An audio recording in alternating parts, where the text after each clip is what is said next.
Un grupo de asesinos del cartel llegaron a la mansión del Canelo Álvarez. ¿Quién se atrevería a tocar a uno de los hombres más influyentes, poderosos y mediáticos del deporte mexicano? ¿Por qué un convoy de sicarios del CJNG, uno de los cárteles más violentos del mundo, se detuvo frente a la casa de Saúl Canelo Álvarez, justo cuando agentes federales estaban vigilando la zona por una investigación criminal en curso? Esto no es una película, no es un invento de redes sociales ni una teoría de conspiración. Es un evento real que ha sido deliberadamente silenciado por muchos medios de comunicación, pero que está comenzando a explotar en los rincones más oscuros del Internet. En este video te contaremos todo. El inicio de una investigación federal contra Canelo por su supuesta participación en una red de vehículos robados, el escándalo detrás de su empresa Canelo Energy, las conexiones con un socio muy cuestionado, y el enigma más inquietante de todos. ¿Por qué el cártel Jalisco Nueva Generación habría querido visitarlo esa noche?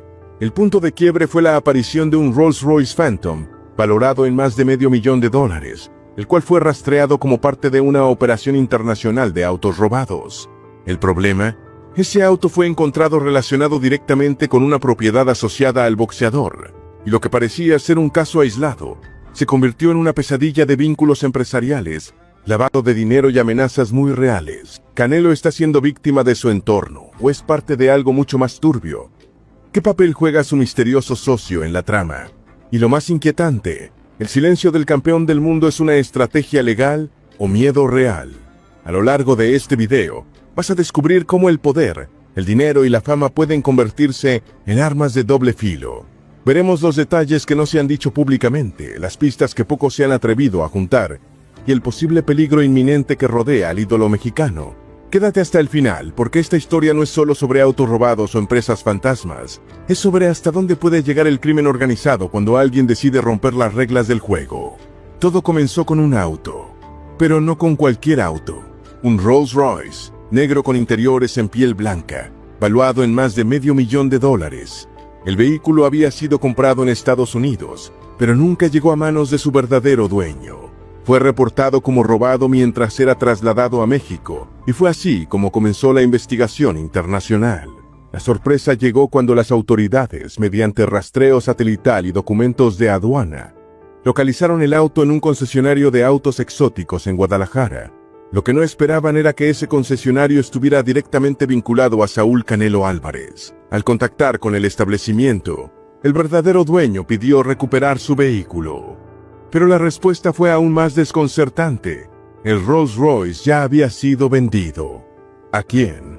Nada menos que a Tito P., conocido en el círculo cercano del Canelo y presente en múltiples eventos junto al boxeador. Según el expediente en curso, Tito pagó el auto en efectivo, sin pasar por un proceso formal de verificación legal, lo que encendió todas las alarmas de las autoridades. Este incidente no solo abrió una investigación sobre el concesionario, sino que también reactivó sospechas sobre los negocios paralelos del Canelo. Uno de ellos, y quizás el más visible en los últimos años, es Canelo Energy, una cadena de gasolineras que ha crecido rápidamente en el occidente del país. El verdadero motor detrás de su expansión es su socio principal, un empresario del que poco se sabe públicamente, pero que aparece mencionado en reportes fiscales y filtraciones internas como sospechoso de actividades de lavado de dinero y uso de facturas falsas. La combinación entre un auto robado que aparece en un lote vinculado a Canelo, una venta directa a su amigo y una red empresarial poco transparente, construye una historia mucho más turbia de lo que se pensaba. Y aunque el boxeador no ha sido acusado oficialmente, las autoridades ya lo tienen en la mira como figura clave para entender cómo estas operaciones millonarias se están camuflando detrás de su imagen de campeón mundial. Con esto, el caso dejó de ser un asunto automotriz. Ahora es una investigación formal que involucra crimen organizado, operaciones financieras sospechosas y un posible mensaje que vendría después. Fue una noche tensa en Puerta de Hierro, uno de los fraccionamientos más exclusivos y protegidos de Guadalajara. Las cámaras de vigilancia privada registraron la llegada de 3 camionetas SUV polarizadas, sin placas visibles, que permanecieron estacionadas frente a la residencia marcada como propiedad de Saúl Canelo Álvarez durante casi 6 minutos. Era poco antes de la medianoche, pero lo que no sabían quienes llegaron en ese convoy es que, desde hacía semanas, la casa del boxeador estaba bajo vigilancia federal discreta. Como parte de una investigación relacionada con el caso del Rolls-Royce robado, agentes encubiertos del gobierno monitoreaban movimientos y comunicaciones desde la zona, bajo autorización judicial. Uno de los agentes observó que un hombre descendió brevemente de una de las camionetas, miró directamente hacia la casa y regresó al vehículo sin decir palabra. Esa acción activó el protocolo. Los agentes solicitaron refuerzos y comenzaron a seguir a los sospechosos discretamente. Pero al notar que los vehículos emprendían la retirada de forma sincronizada, el equipo federal decidió intervenir. Lo que vino después fue una persecución corta pero intensa. En una avenida cercana a la colonia Jardines Universidad, uno de los vehículos sospechosos abrió fuego contra la patrulla encubierta. Los agentes respondieron, y se produjo un intercambio de disparos que duró menos de un minuto. No hubo heridos, pero el nivel de coordinación mostrado por los ocupantes del convoy dejó claro que no se trataba de delincuentes comunes. Cuando todo terminó, las 3 camionetas desaparecieron. A pesar del operativo desplegado, hasta hoy no se ha logrado identificar ni las placas ni el paradero de los ocupantes. Solo quedaron casquillos de arma larga, marcas de neumáticos y un silencio absoluto. La información no fue difundida oficialmente. No apareció en noticieros ni en portales nacionales. Pero como siempre ocurre, alguien filtró detalles a través de foros privados de seguridad y canales de Telegram. Rápidamente comenzaron a circular mensajes como: la visita ya fue, el patrón lo fue a ver y ya saben quién lo vendió. El lenguaje usado apuntaba a que no era un simple susto, era un mensaje directo. Y la gran incógnita es por qué alguien como el Canelo, rodeado de escoltas, cámaras y protección, habría sido blanco de un movimiento así. ¿Era una advertencia, un intento de ejecución fallido, o una señal de que los acuerdos que alguna vez existieron hoy están rotos? Aunque la balacera, la persecución y la presencia del convoy no fueron reportadas por medios tradicionales, el caso se propagó como pólvora por otro lado: las redes sociales. En menos de 12 horas, canales de Telegram dedicados al seguimiento del narco y la política subterránea ya hablaban del incidente en Puerta de Hierro. Lo describían como un toque de advertencia contra una figura pública que había faltado a su palabra. Mientras los medios guardaban silencio absoluto, TikTok se llenaba de teorías, audios filtrados y comentarios que iban desde la sorpresa hasta la sospecha. El hashtag CaneloCJNG apareció con más de 2 millones de visualizaciones en apenas un día. Algunos usuarios aseguraban tener parientes o conocidos en cuerpos de seguridad que les habían contado detalles no oficiales. Otros se preguntaban por qué nadie del entorno del Canelo daba la cara públicamente. Un clip que se viralizó mostraba luces y sonidos de disparos en una zona residencial que, según usuarios, coincidía con la ubicación del fraccionamiento. Aunque el video es confuso y no permite confirmar detalles, sirvió para encender aún más la conversación. Comentarios como «esto no fue casualidad» o «se le acabó el pacto» eran constantes. En Reddit, los foros sobre crimen organizado y corrupción comenzaron a conectar hilos. Usuarios con perfiles anónimos compartieron capturas de supuestos mensajes entre empresarios jaliscienses que hablaban de una traición desde adentro de una estructura financiera. Uno de los textos más repetidos decía: «No cumplió el trato, ya saben lo que sigue». Incluso en Twitter, ahora X, periodistas independientes y cuentas especializadas en narcotráfico comenzaron a mencionar de forma indirecta la posibilidad de que el ataque estuviera vinculado con la venta del Rolls-Royce robado y la supuesta ruptura de un acuerdo con el CJNG. El silencio del equipo de Canelo solo aumentó las especulaciones. Y es que normalmente cualquier polémica o noticia negativa es desmentida por su equipo de prensa en menos de 24 horas. Pero esta vez no hubo comunicado, no hubo tweets, no hubo ni una sola palabra. Eso, para muchos, fue una señal de que el asunto era mucho más delicado de lo que se pensaba. El público ya no solo se pregunta si el Canelo es inocente o culpable. Ahora la pregunta es: ¿cuánto poder se necesita para que una historia tan explosiva desaparezca de los titulares? Cuando un cártel del tamaño del CJNG mueve una operación en una zona tan visible como Puerta de Hierro, no lo hace por impulso, lo hace con cálculo, con intención y con un mensaje claro. La pregunta es: ¿por qué arriesgarse así por alguien como Canelo Álvarez? La teoría más sólida es la traición empresarial.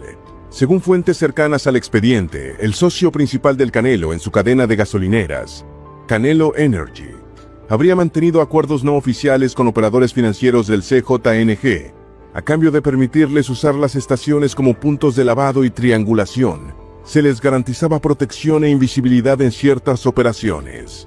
Todo funcionaba hasta que dejó de hacerlo. Cuando el Rolls-Royce robado apareció en el concesionario ligado al Canelo, el escándalo cruzó la línea de lo tolerable. Se dice que al verse rodeado, el boxeador comenzó a cortar vínculos, evitar llamadas y buscar asesoría legal para desligarse por completo. Pero en el mundo del crimen organizado no se corta una relación así sin consecuencias. Otra hipótesis apunta a la cooperación. Algunas versiones señalan que el Canelo, o alguien muy cercano a él, habría entregado información a las autoridades a cambio de protección. De ser cierto, eso lo convertiría en un traidor ante los ojos del cártel. Y el CJNG no perdona a quienes hablan, especialmente si están dentro del círculo de negocios. Una tercera línea, aún más oscura, es que la figura del Canelo no solo fue usada como imagen. Hay quien dice que sabía perfectamente el tipo de dinero que estaba entrando a sus empresas y lo aceptaba mientras no hubiera problemas. Pero cuando se vio en el centro de la tormenta, intentó dar la vuelta. Esa jugada en ese entorno no solo se castiga, se cobra. Los expertos en crimen organizado son claros. Cuando el CJNG actúa de forma pública, visible, y se mete con una figura mediática, lo hace para enviar un mensaje que va más allá del individuo. Es un golpe al símbolo, a la idea de que la fama o el dinero pueden garantizar inmunidad. Y eso es lo que hace que este caso sea tan explosivo. Porque si el mensaje fue enviado al Canelo, ¿a cuántos más también iba dirigido? Durante años se ha creído que Saúl Canelo Álvarez construyó su fortuna únicamente a través del boxeo y la publicidad. Sin embargo, su incursión en los negocios ha sido mucho más amplia y menos transparente. Uno de sus movimientos más ambiciosos fue el lanzamiento de su cadena de gasolineras, Canelo Energy. Un proyecto que al principio fue vendido como una apuesta por energías limpias, pero que en realidad es una red de estaciones de gasolina que ha crecido a un ritmo inusual. Detrás de esa expansión hay un personaje clave, su socio principal, un empresario jalisciense del que poco se habla, pero que aparece en registros fiscales con conexiones inquietantes. Aunque su nombre no ha sido revelado oficialmente en el caso, documentos filtrados lo vinculan con al menos 10 empresas fachada, algunas de ellas señaladas en auditorías del SAT por uso de facturación falsa y desvío de recursos.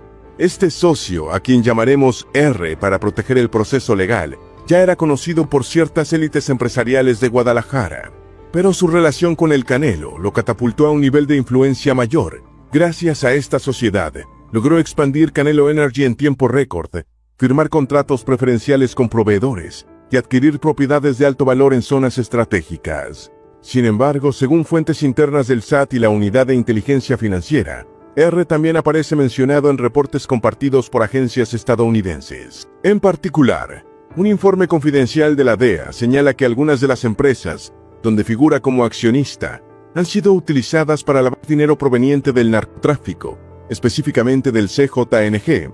La teoría que cobra fuerza es que Canelo, consciente o no, pudo haber sido utilizado como fachada. Su imagen limpia, su popularidad y su acceso a capital legítimo lo hacían el socio ideal para alguien que necesitaba blanquear operaciones. Y cuando las cosas comenzaron a salir mal, cuando el Rolls Royce robado estalló en la prensa, la relación con R comenzó a tensarse. Desde entonces, Canelo se ha distanciado de este socio en apariciones públicas. No hay fotos recientes ni menciones en redes, pero para los expertos en inteligencia, el daño ya está hecho. Y si Canelo intentó romper el vínculo, hacerlo con alguien que tiene protección del crimen organizado, podría haber sido el mayor error de su vida. La historia que hoy conocemos sobre Saúl Canelo Álvarez ha sido construida con disciplina, victorias y contratos multimillonarios. Pero lo que se está desmoronando ahora no tiene que ver con el boxeo, sino con algo más oscuro, más peligroso y posiblemente irreversible. Todo comenzó con un auto, un Rolls Royce robado que nunca debió terminar en su concesionario, y sin embargo, terminó ahí, vendido además a uno de sus mejores amigos. Esa no fue una coincidencia, fue la pieza que activó la alarma en varias agencias federales. Luego vino el descubrimiento de una empresa en expansión acelerada, Canelo Energy. Una cadena de gasolineras que crecía sin licitaciones, sin presencia pública clara, pero con dinero fluyendo a gran escala. El socio, ya mencionado en múltiples investigaciones, tenía conexiones con empresas fachada, facturas falsas y, lo más grave, vínculos con operadores financieros del cártel Jalisco Nueva Generación. Y después de todo eso, ocurrió lo impensable. Un convoy de sicarios llega a una zona residencial de élite, justo frente a una casa vigilada por autoridades. Se produce una persecución. Hay disparos. Y el silencio, un silencio brutal del que ni Canelo ni su equipo han querido hablar, ni una sola palabra. Esto ya no es una teoría de conspiración, es un patrón, un caso que conecta los lujos, los negocios y la violencia en un mismo escenario. Porque cuando el dinero fluye sin control y los socios vienen de entornos turbios, las consecuencias siempre llegan, a veces en forma de auditoría, a veces en forma de amenaza y a veces en forma de plomo. ¿Está el Canelo involucrado? ¿Fue solo un rostro prestado a una maquinaria corrupta? ¿O intentó cortar los lazos demasiado tarde? Lo cierto es que si el CIGNG realmente fue a buscarlo, si esa visita fue real, pública y directa, entonces estamos hablando de un mensaje muy claro. Nadie está por encima, ni los campeones del mundo. Y si esto le puede pasar a alguien con millones, escoltas, abogados y visibilidad internacional, imagina lo que le puede pasar a cualquiera sin esos escudos.